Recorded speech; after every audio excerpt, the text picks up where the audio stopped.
भारत के लाखों युवाओं का बचपन से ही सपना होता है सबसे बड़ी गाड़ी रेलगाड़ी को चलाने का। दोस्तों, लोको पायलट की नौकरी एक लोअर या मिडिल क्लास के युवाओं के लिए जीवन बदल देने वाली नौकरी है।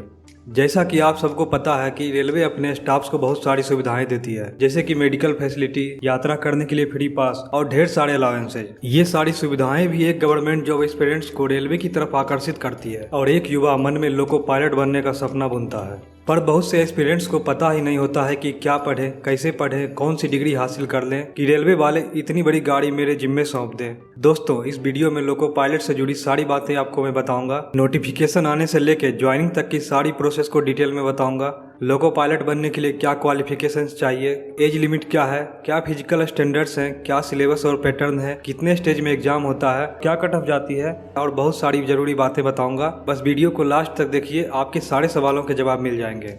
जिनको नहीं पता है, सबसे पहले उन्हें बता देना चाहता हूं कि ट्रेन के इंजन को लोकोमोटिव कहते हैं और इसे चलाने वाले को लोको पायलट। दोस्तों, आप डायरेक्ट लोको पायलट नहीं बन सकते हैं। आपने देखा होगा कि इंजन में हमेशा दो लोग रहते हैं, एक लोको पायलट और एक असिस्टेंट लोको पायलट। आरआरबी द्वारा पहले एएलपी की वैकेंसी निकाली जाती है, जो लोको पायलट के साथ लगभग 6 से 8 साल काम करते हैं और फिर प्रमोट होकर लोको पायलट बनते हैं। बहुत जल्द ही एएलपी की वैकेंसी आने वाली है, क्योंकि इससे पहले यह वैकेंसी 3 फरवरी 2018 को रिलीज हुई थी। 5 साल से ज्यादा हो गए हैं। यह रेलवे में एक इम्पोर्टेंट पोस्ट होता है, इनके बिना तो ट्रेन चल ही नहीं सकती है, इसलिए यह वैकेंसी आने में ज्यादा समय नहीं है। तो आइए वीडियो को शुरू करते हैं। दोस्तों, सबसे पहले एलिजिबिलिटी की बात करेंगे कि कौन बन सकता है एएलपी। एएलपी बनने के लिए मिनिमम आपके पास 10th या 12 के बाद इन सब में से किसी एक ट्रेड में आईटीआई का सर्टिफिकेट होना चाहिए। एनसीवीटी या एससीवीटी यानी कि सेंटर या स्टेट के किसी भी मान्यता प्राप्त इंस्टीट्यूट से आईटीआई होना चाहिए, या फिर आपने रेलवे में किसी एक ट्रेड से अप्रेंटिस किया हो तो भी आप एएलपी का फॉर्म भरने के लिए एलिजिबल हैं। इसके अलावा डिप्लोमा और इंजीनियरिंग की डिग्री वाले भी एएलपी का फॉर्म भर सकते हैं, लेकिन ये इलेक्ट्रिकल, इलेक्ट्रॉनिक्स, मैकेनिकल या ऑटोमोबाइल ब्रांच से डिप्लोमा या डिग्री होना चाहिए। इन चारों ब्रांच से रिलेटेड कुछ और भी ब्रांच होते हैं, जैसे कि electronics and communication engineering, power engineering, aerospace engineering और भी बहुत सारे ब्रांच होते हैं। इन सब ब्रांच से डिग्री या डिप्लोमा करने वाले भी एएलपी का फॉर्म भरने के लिए एलिजिबल है। नोटिफिकेशन में 10+2 विथ फिजिक्स एंड मैथ्स भी लिखा होता है, पर ये एएलपी बनने की योग्यता नहीं है। दरअसल नोटिफिकेशन में ऐसा इसलिए लिखा होता है क्योंकि एएलपी और टेक्नीशियन की वैकेंसी एक साथ आती है। ये 10+2 विथ फिजिक्स एंड मैथ्स जो लिखा होता है, ये टेक्नीशियन के 2 पोस्ट की एलिजिबिलिटी होती है, इसलिए कंफ्यूज नहीं होना है। नोटिफिकेशन पीडीएफ में एक डेट दिया जाता है। इस डेट को कैंडिडेट्स की उम्र 18 से 28 साल के बीच होनी चाहिए। जनरली यह डेट नोटिफिकेशन रिलीज के डेट से 2-4 महीने आगे ही होता है। कैटेगरी से बिलोंग करने वाले कैंडिडेट्स को अपर एज लिमिट में रिलैक्सेशन भी दिया जाता है, जैसे ओबीसी कैंडिडेट्स 31 साल तक और SC ST 33 साल की उम्र तक ये फॉर्म भर सकते हैं। इस एग्जाम के स्टेज की बात करें तो ये एग्जाम 4 स्टेज में होता है: CBT 1, CBT 2, CBAT यानी कि साइको टेस्ट। इन तीनों स्टेज को पार करने के बाद डॉक्यूमेंट वेरिफिकेशन के लिए बुलाया जाता है। CBT का मतलब होता है कंप्यूटर बेस्ड टेस्ट, यानी कि सारा एग्जाम कंप्यूटर पे होगा, तो आपको थोड़ी बहुत कंप्यूटर चलाने की जानकारी होनी चाहिए। आइए एक एक करके सभी स्टेज को डिटेल में समझते हैं।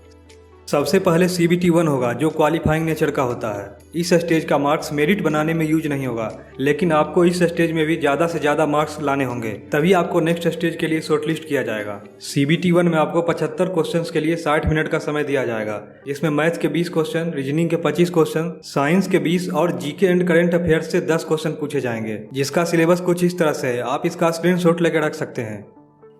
मैथमेटिक्स में आप देख सकते हैं कि इसमें नंबर सिस्टम, बोर्ड मास, डेसिमल, फ्रैक्शंस, LCM, HCF यानी कि अरिथमेटिक का पार्ट है और कुछ चैप्टर्स एडवांस मैथ्स के भी हैं। इसी तरह रीजनिंग में analogy, number series, coding, decoding, jumbling, hand diagram से क्वेश्चंस आएंगे। जनरल साइंस में 10वीं तक की भौतिकी, रसायन और जीव विज्ञान से प्रश्न रहेंगे और general awareness and current affairs से science, technology, sports, culture, personalities, economics, politics से क्वेश्चंस रहेंगे। तैयारी करने के लिए सिलेबस को समझना बहुत ही जरूरी है, इसलिए इसका स्क्रीनशॉट लेके आप लोग सकते हैं। इस स्टेज की कट ऑफ की बात करें तो 2018 के एएलपी वैकेंसी में 75 में से 40 से 45 मार्क्स स्कोर करने वाले को नेक्स्ट स्टेज के लिए शॉर्टलिस्ट कर लिया गया था।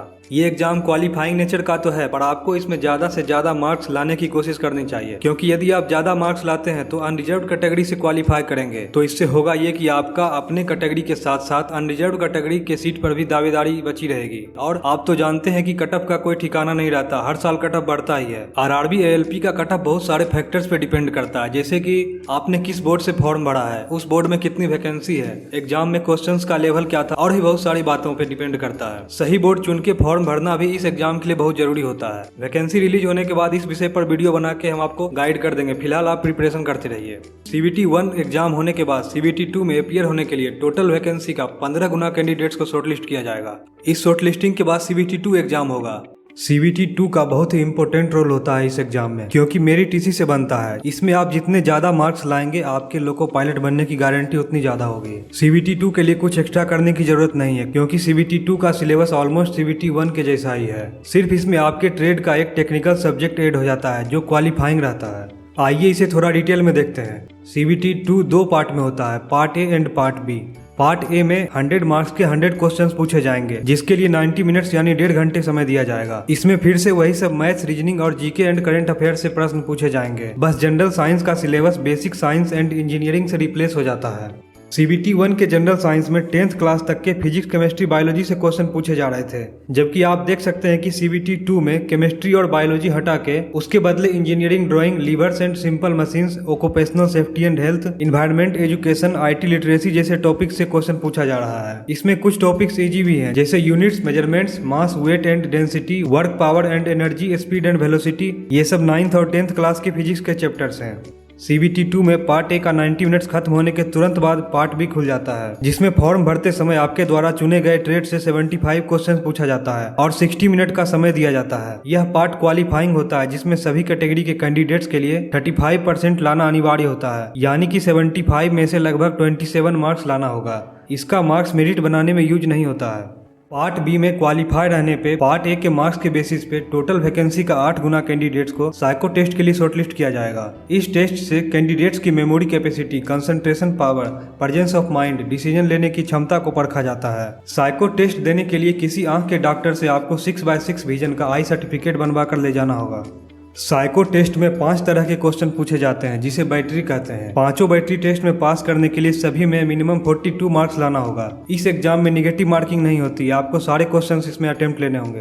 तीनों स्टेज का एग्जाम हो जाने के बाद फाइनल मार्क्स बताया जाता है। CBT 2 के पार्ट ए में प्राप्त मार्क्स को 70% और साइको टेस्ट के मार्क्स को 30% वेटेज देके फाइनल मार्क्स बनाया जाएगा। इसी मार्क्स के बेसिस पे वैकेंसी के बराबर कैंडिडेट को डॉक्यूमेंट वेरिफिकेशन और मेडिकल टेस्ट के लिए RRB ऑफिस बुलाया जाएगा। पहले वैकेंसी का 2 गुना कैंडिडेट को बुलाया जाता था, पर NTPC और लेवल 1 के एग्जाम में RRB ने 1 गुना कैंडिडेट को ही DV में बुलाया। डॉक्यूमेंट वेरिफिकेशन में RRB बोर्ड द्वारा आपके मैट्रिक, इंटर, ITI, डिप्लोमा या इंजीनियरिंग जो भी आपने किया होगा, सारे सर्टिफिकेट और मार्कशीट को बहुत ही गहनता से 3-4 बार चेक किया जाएगा, जिसमें लगभग 2 से 3 घंटे का समय लगता है। लास्ट में आपको अपने बॉडी से 2 मोल मार्क या कट मार्क बताने को कहा जाएगा। उस निशान चिन्ह को मेडिकल मेमो में लिख के उसको सील कर दिया जाएगा और आपको वो सीलबंद लिफाफा देख के बताए गए रेलवे हॉस्पिटल में अगले दिन रिपोर्ट करने को कहा जाएगा, जहां पर आपका पूरा मेडिकल टेस्ट होगा। ALP में मेडिकल टेस्ट A1 स्टैंडर्ड का होता है। इस मेडिकल टेस्ट में सबसे इम्पोर्टेंट आई टेस्ट होता है। इसमें आंखों का colour vision, near vision, distant vision और भी बहुत तरह के टेस्ट किए जाएंगे। इस एग्जाम में पास होने के बाद कुछ ही दिनों बाद RRB सभी सफल कैंडिडेट्स को ALP पोस्ट के लिए इम्पैनल्ड करती है। इस पैनल लिस्ट में नाम आ जाने के बाद ये कंफर्म हो जाता है कि आप ALP बन गए हैं। लास्ट में सैलरी की भी बात कर लेते हैं। दोस्तों, ALP 1900 ग्रेड पे की लेवल 2 की जॉब है, जिसका बेसिक पे 19,900 रुपये है। इसमें 42% DA, 18% HRA और kilometre allowance, night duty allowance मिलाने के बाद एक नए ज्वाइन करने वाले ALP की इन हैंड सैलरी लगभग 40,000 रुपये होती है। उम्मीद है ALP से जुड़ी सारी जानकारी मैं आपको दे पाया। फिर भी आपके मन में कोई सवाल रह गए हैं तो कमेंट करें। जानकारी अच्छी लगी है तो चैनल को सब्सक्राइब जरूर कर लें।